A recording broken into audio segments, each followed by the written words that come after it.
Now, this is a guy, when Daniel Pipes was put on this board, a very moderate organization called the Arab American Institute here in Washington said that Daniel Pipes was an example of hatred and bigotry and a bizarre obsession with all things Arab and Muslim.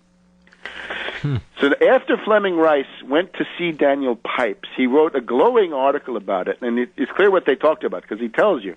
Fleming Rose, the guy who put the cartoons in the Danish newspaper, writes, this is October 2004, Pipes is surprised that there isn't greater alarm in Europe over the challenge that Islam represents, thanks to falling rates of fertility and a weakened sense of its own history and culture. So it's clear what they talked about, how to develop an anti-Muslim, anti-Arab backlash in Europe that would then get Europe back into its usual position as water boy for the U.S. Aggressive intent vis-a-vis these Arab states, or in this case, Iran, the leading Islamic state, I guess at this point, we'd have to say, is Iran, so they would therefore be the target.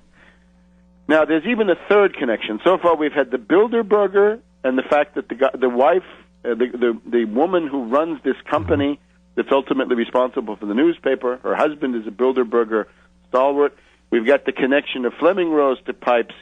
There's also the fact that this newspaper is somehow in the orbit of a think tank called CPOS, and it's a new think tank, Center for Political Studies in Denmark, and it came into existence last year in the springtime.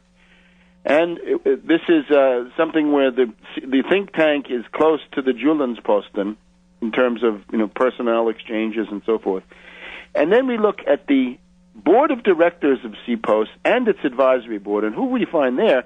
Yet another neocon, in this case, the top one, George Shultz, the most senior figure, the guy who seems to me to be at any given time the spokesman of the U.S. oligarchical elite, the guy who chose Bush, chose the cabinet, chose Wolfowitz, chose Condi, chose all of them, chose Schwarzenegger, chose all of these people to be where they are, the kingmaker, and therefore I think sort of the informal spokesman, the primus inter pares of the U.S. banking establishment and oligarchy in general.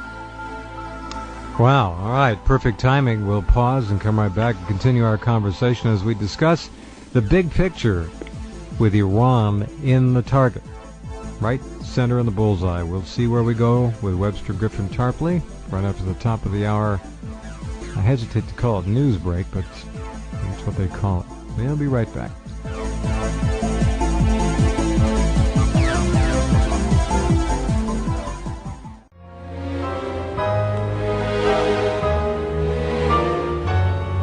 A conversation with Webster Griffin Tarpley.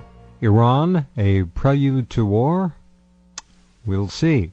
All right, Mr. T, let's go ahead. Lots to talk about. Fascinating so far and laid out, I might say, just brilliantly, succinctly, and if you folks can't follow it, you're not listening. Go ahead. And of course, there is this article, which you were one of the first people in the world to post. I think that's an important public service.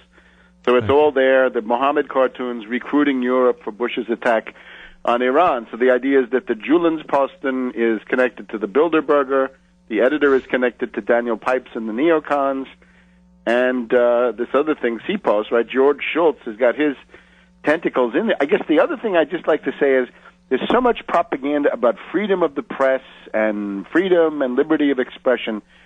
I know Denmark rather well. I've done quite a number of things in Denmark over the years. I've given a lecture on one occasion to the Royal Danish General Staff, right, the military leaders. That was in 1983. The one thing you would know about this is it's a typical small European monarchy, like Holland, like Belgium, like Norway, like Sweden. They're all monarchies. In most of these places, the monarch is the head of the state church or something like that, and the leader of society. I know in Denmark, I used to know a classical musician, and you kid her about the drottning, right, the queen. The drottning of Denmark is this queen, and they would say if you ever insulted the queen, or if the queen just didn't like you, you were finished as a classical musician in Denmark. You just couldn't go anywhere. And on one occasion, some friends of mine went into the streets with a placard saying something nasty about the Drottning, and they got a visit from a group called the PET, P-E-T, and you can look them up. The PET is the political intelligence and counterintelligence. It's Politieefterretchenjenste, and there it is up on the internet. You can take a look at it.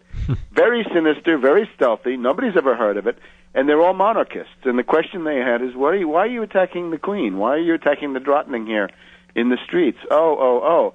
And they have new legislation, just to round out the point.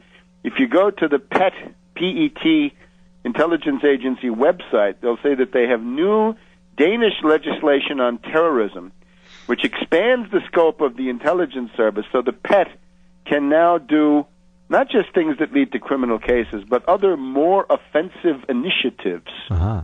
What would be a more offensive initiative? I guess it's this.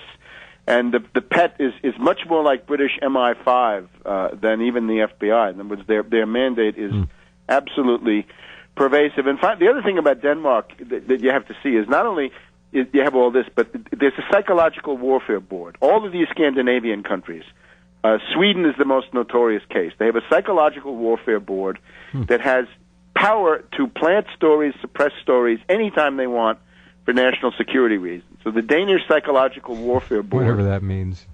Well, they would have had the right to shut this stuff down if they'd wanted to, or put it in if they wanted to. Well, we've had that same mechanism here since the 1950s, but yes, but in these cases, they're official government organisms that up front, above board. Everybody knows about. It's not an informal system like the Anglo, well, at least like the U.S. one, as far as I know. I'm sure there's an official. That's interesting. U.S. Aspect. So you have all this stuff going on, and then, of course,